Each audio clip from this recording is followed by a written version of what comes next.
시편 39편 1절에서 13절까지입니다. 지금 다윗은 질병으로 인해서 자기 남은 날이 얼마 되지 않은 것을 그는 알고 지은 시로 시편 39편이 알려져 있습니다. 그는 지금 병으로 인해서 고통 가운데 있습니다. 그런데 오히려 그가 병난 것을 좋아하는 사람들이 주변에 있었습니다. 다윗이 지금 다시 회복이 됐는지 안 됐는지 지금 알 수가 없을 정도로 병색이 깊어졌어요. 그런데 어떤 사람은 은근히 속으로 좋아합니다. 그 다윗을 비웃고 다닙니다. 다윗에게 그런 소리가 들어옵니다. 그런데 자신이 너무나 연약해 있기 때문에 그는 대응할 수 있는 힘도 없습니다. 이럴 때 사람들은 하나님을 원망하죠. 사람을 원망하죠.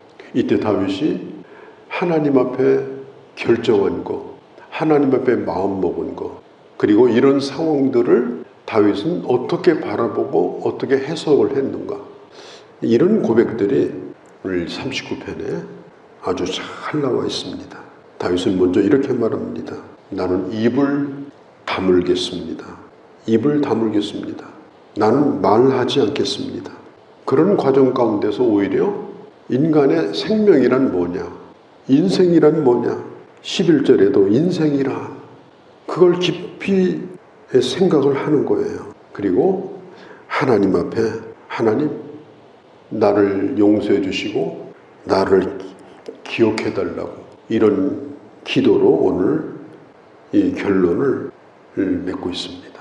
자, 1절에 보면 내가 말하기를, 공동번역에 보면 이렇게 나와요. 마음 먹었다. 시편에 여기 한 군데만 나와 있는 특별한 단어예요.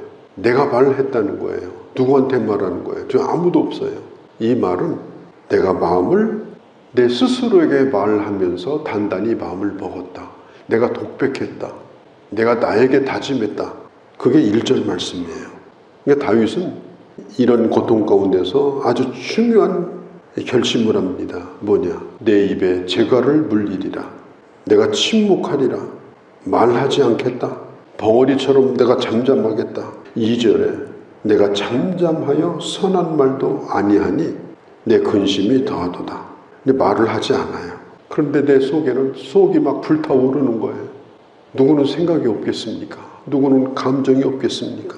이런 상황 가운데 있는데 입을 다물자고 지금 마음을 먹었어요. 자기에게 말하는 거예요. 너 조용히 하고 있어라. 너 입 다물고 있어라. 너 아무 소리 하지 말라.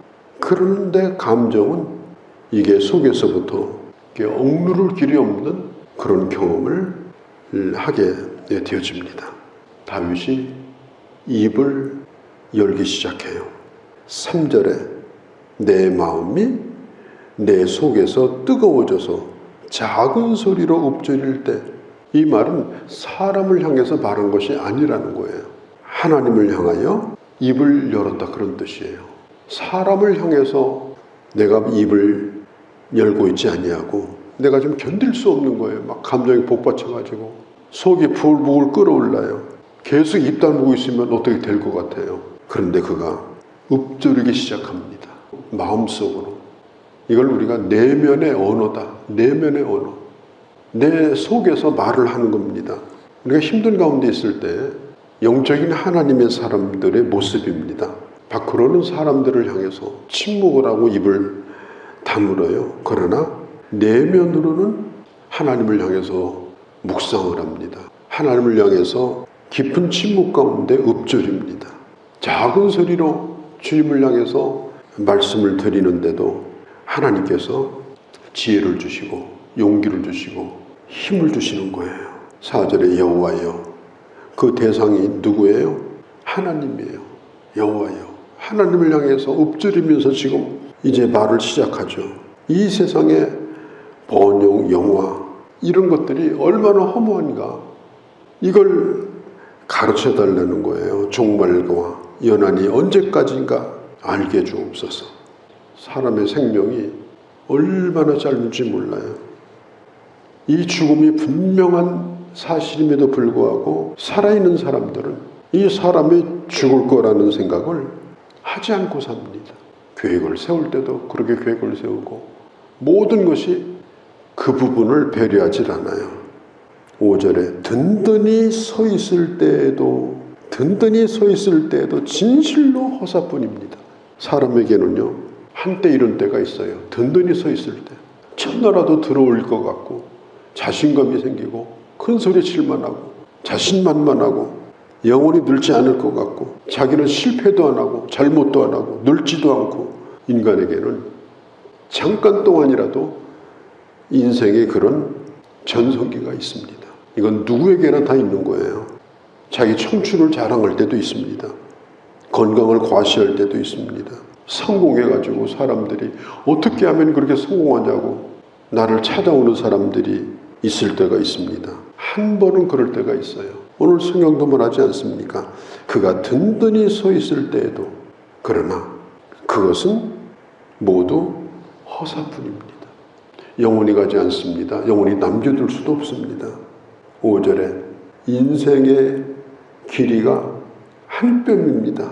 우리 어릴 때 땅 따먹기 하면 그래서 땅 따면 한 뼘을 따요. 그러다가 날이 저물면 다 놓고서 집으로 들어갑니다. 그게 인생이에요. 시편 90편에 보면은 인간의 수명이 70이요 강건하면 80이라도 그렇게 말했어요. 한때는 든든히 서 있을 수도 있었지만 그러나 지금은 한 뼘 인생인데 그것조차도 이제 다 끝나려고 합니다.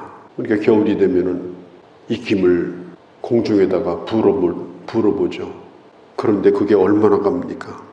오늘 성경에 입김이라는 말이 그런 말이에요. 호하고 불면 그런데 순간적으로 없어져요. 그게 인생이라는 겁니다. 6절에 그림자 같다.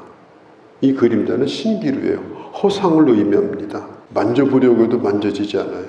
그림자에게는 실체가 없어요. 사람이 살다가 가는 그 흔적은 있는 것 같은데 없더라는 거예요. 나뭇가지에 새가 새카맣게 앉아 있잖아요.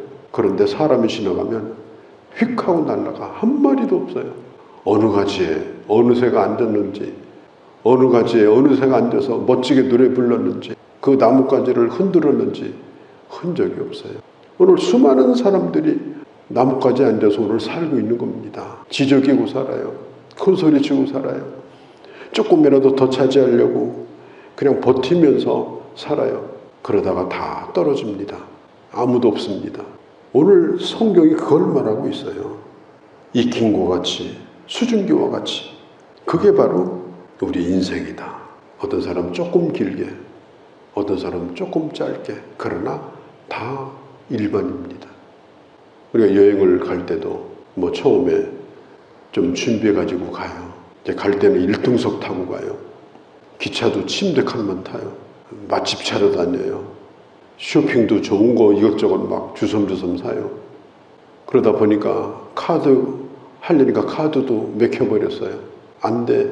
이제는 돈 좀 남은 거로 돌아와야 되는데 막막해. 돌아올 편만 있지 쓸 돈이 없어요.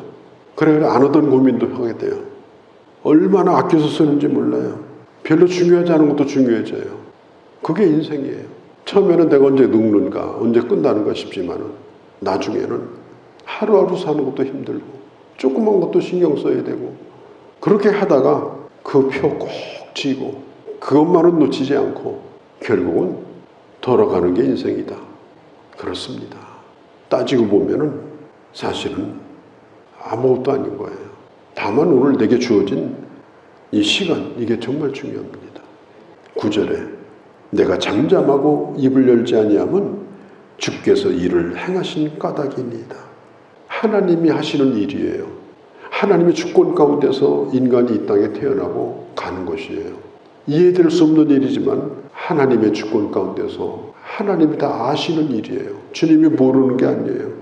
잘 되는 것도 때로는 억울한 것도 어떤 것도. 그래서 오늘 시인은 말하죠. 9절에 내가 잠잠하고 입을 열지 아니함은, 이 말은 뭐예요? 불평하거나 그렇게 하지 않는 이유가 뭐냐? 주께서 일을 행하신 까닭입니다.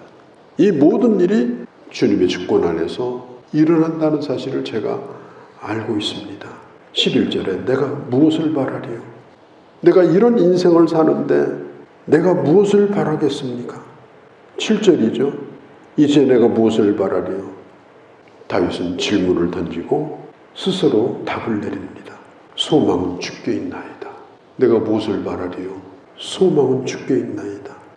우리는 이 세상에 유한한 세상 가운데 태어나서 살다가 가고, 그리고 이 세상이 끝나면 영원한 시간 속으로 우리는 들어가게 됩니다. 매일매일 조금씩 소멸되다가 우리는 하나님 앞에 가게 되는 그런 인생입니다. 오늘 성경은 말합니다. 12절에 나는 주와 함께 있는 나그네입니다. 어떤 유행가 가사처럼 인생은 나그네 길, 어디로 와서 어디로 가는지 알 수가 없다. 미련이란 두지 말자. 우리는 그런 유행가를 살고 있는 게 아니에요. 우리는 어디로 와서 어디로 가는지를 아는 나그네입니다. 성경이 말하죠. 나는 주와 함께 있는 나그네입니다. 내가 오늘 나그네 인생을 살고 있지만 어디로부터 내가 왔으며 어떻게 살아야 어디로 갈지를 아는 인생을 우리는 짧은 인생이지만 살기 때문에 불쌍한 나그네가 아닙니다. 주와 함께 있는 나그네입니다. 이 얼마나 멋진 고백이에요. 내가 무엇을 바라리요? 나의 소망은 주밖에 없습니다.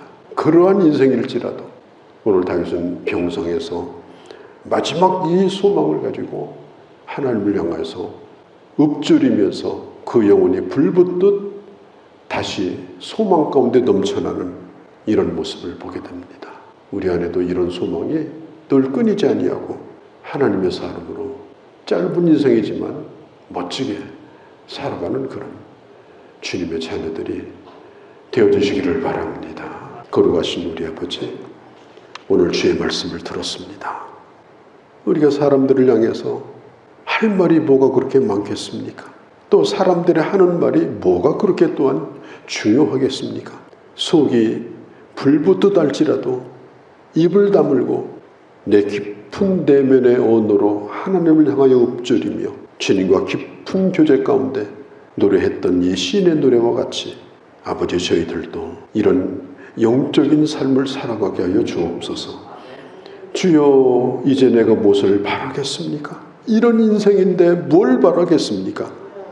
든든히 서 있을 때도 헛된 것인데 무슨 큰 소리를 치겠습니까? 소망은 주께 있사오며 또한 주와 함께하는 나그네 길을 걸어가오니 오늘도 내일도 주와 함께 하나님을 향해서 나아가는 저희가 되게 하여 주시옵소서. 우리 주 예수님의 이름으로 기도하옵나이다.